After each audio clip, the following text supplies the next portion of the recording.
V9 న్యూస్కు స్వాగతం. నా పేరు కిరణ్ కుమార్. ఇప్పుడు headlines. 6th Visakha organising Mela 4, 5, 6, 7 తేదీల్లో విశాఖ ఇంజనీరింగ్ గ్రౌండ్లో ఆర్గనైజింగ్ మేళా జరుగుతుందని తెలియజేశారు.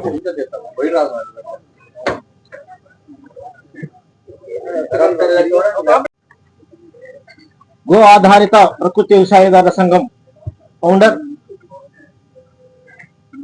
భారతీయ కిసాన్ సంఘ్ అఖిల భారతీయ కార్యదర్శి ఇవాళ విశాఖ మహానగరంలో ఉత్తరాంధ్ర ప్రజానీకం కోసం, ఉత్తరాంధ్రలో వ్యవసాయం చేస్తున్నటువంటి రైతుల కోసం, అదేవిధంగానే ఉత్తరాంధ్ర అందరూ కూడా ఆరోగ్యంగా ఉండాలి, ఆరోగ్య ఉత్తరాంధ్రగా మారాలి అనేటువంటి ఆలోచనతో అటు రైతులు ఇటు కన్సూమర్స్ వీళ్ళందరూ కూడా బాగుండాలి, ఉత్తరాంధ్రతో కూడా ఆరోగ్య ఉత్తరాంధ్రగా ఉండాలి అనేటువంటి ఒక ఆలోచనతో గత 6 సంవత్సరాలుగా గో ఆధారిత ప్రకృతి వ్యవసాయదారుల సంఘం అదేవిధంగా ప్రభుత్వ శాఖలు సహకారంతో ఈ యొక్క విశాఖ మహానగరంలో విశాఖ ఆర్గానిక్ మేళా అనేటువంటి ఒక పేరుతోటి ఇక రైతుల్ని కన్సూమర్లని అందరినీ కూడా కలపటం కోసం ఒక ప్రయత్నాన్ని మేము చేస్తూ ఉన్నాం. ఈ మేళా 6 సంవత్సరాల క్రితం ప్రారంభమైంది. ఈ రోజున దేశంలో సెకండ్ బిగ్గెస్ట్ ఆర్గానిక్ మేళా ఇది. ఈ యొక్క మేళా మొట్టమొదటి మేళా బెంగళూరులో ఉంటుంది. అది కేవలం ప్రభుత్వమే నిర్వహిస్తుంది. కానీ విశాఖపట్నంలో నిర్వహిస్తున్నటువంటి మేళా ఇది ప్రైవేట్ యొక్క సంస్థలు మాత్రమే నిర్వహిస్తున్నాయి. బిగ్గెస్ట్ మేళా అంటే అది విశాఖ ఆర్గానిక్ మేళా. దీనందరికీ ప్రధానమైన కారణం చెప్తున్నా, ఇక్కడైతే మీరు పత్రికా రంగం ఇక్కడ ఉన్నదో, ఇటు ఎలక్ట్రానిక్ మీడియా కావచ్చు, ప్రింట్ మీడియా కావచ్చు, ఈ యొక్క సహకారంతోనే మొట్టమొదటి ఆర్గానిక్ మేళా అనేది మాకు ఎవ్వరు ఈ ఊర్లో తెలియకపోయినప్పటికీ గో ఆధారిత ప్రకృతి సంఘాన్ని పేపర్లోను టీవీల్లోనూ పదే పదే చూపించి ఆ మేళాను సక్సెస్ కావటానికి కారణభూతులైనటువంటి ఈ యొక్క రంగము పత్రికా రంగం.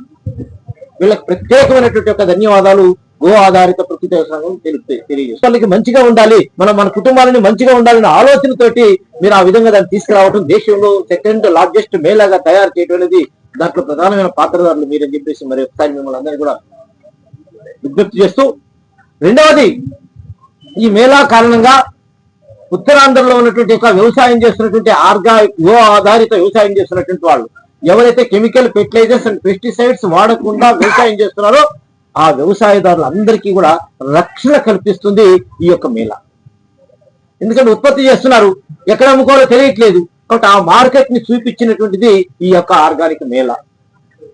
ఈ మేళాకి ఈ సంవత్సరం 6వ సంవత్సరం ఇదే గ్రౌండ్ లో నిర్వహిస్తున్నాం.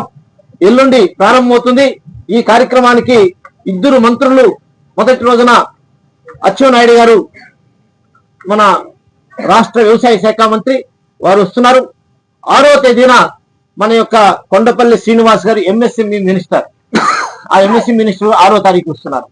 ఇట్లా 4 రోజులు కూడా 4 ప్రముఖమైన వ్యక్తులు ఆలోచన జరుగుతుంది. అటు ఇప్పుడు 2 పూర్తిగా ఫిక్స్ అయ్యారు. 4వ తారీఖు అచ్చెన్నాయుడు గారు, అదేవిధంగానే 6వ తారీఖున కొండపల్లి శ్రీనివాస్ గారు, అదేవిధంగా భారతీయ జనతా పార్టీ రాష్ట్ర అధ్యక్షులు మాధవ్ గారు వస్తున్నారు. అదేవిధంగానే agricultural secretary, special chief secretary Rajasekhar గారు, అదేవిధంగా government adviser Shri IAS retired Vijay Kumar గారు, అదేవిధంగా ఫుడ్ ప్రాసెసింగ్ సంబంధించినటువంటి యొక్క సెక్రటరీ శ్రీ చిరంజీవి చౌదరి గారు. వారు కాకపోయినప్పటికీ చిరంజీవి చౌదరి గారే చాలా ఈ యొక్క మేళాకి ప్రధానమైన భూమికని పోషిస్తున్నటువంటి వ్యక్తుల్లో ఆయన ఒకరు, కాబట్టి వారు కూడా వస్తున్నారు. ఇట్లా 4 రోజుల పాటుగా మొదటి రోజున రైతులు సంబంధించినటువంటి ఒక సమావేశం ఉంటుంది, రైతు సమ్మేళనం లాగా ఉంటుంది.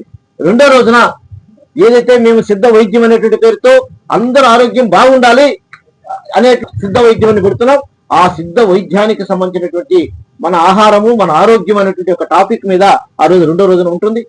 మూడో రోజున ఇదంతా నడుస్తున్నాయి. కానీ రైతులు పండిస్తున్నారు, దాన్ని అమ్మాలన్నట్లయితే కొంతమంది ఎంటర్ప్రెన్యూర్స్ కూడా కావాల్సిన అవసరం ఉంది. పోయి అమెరికాలో ఉద్యోగాలు చేసుకోవటం కాదు, ఇక్కడ ఉన్నటువంటి పిల్లవాడు, ఇక్కడ ఇంటర్మీడియట్ చదువుకున్నవాడు, ఇక్కడ 10th క్లాస్ చదువుకున్నవాడు, ఇక్కడ డిగ్రీ చదువుకున్న వ్యక్తి, ఇక్కడ ఇంజనీరింగ్ చదువుకున్న వ్యక్తులు కూడా ఎంటర్ప్రెన్యూర్స్ గా మారాల్సిన అవసరం ఉంది.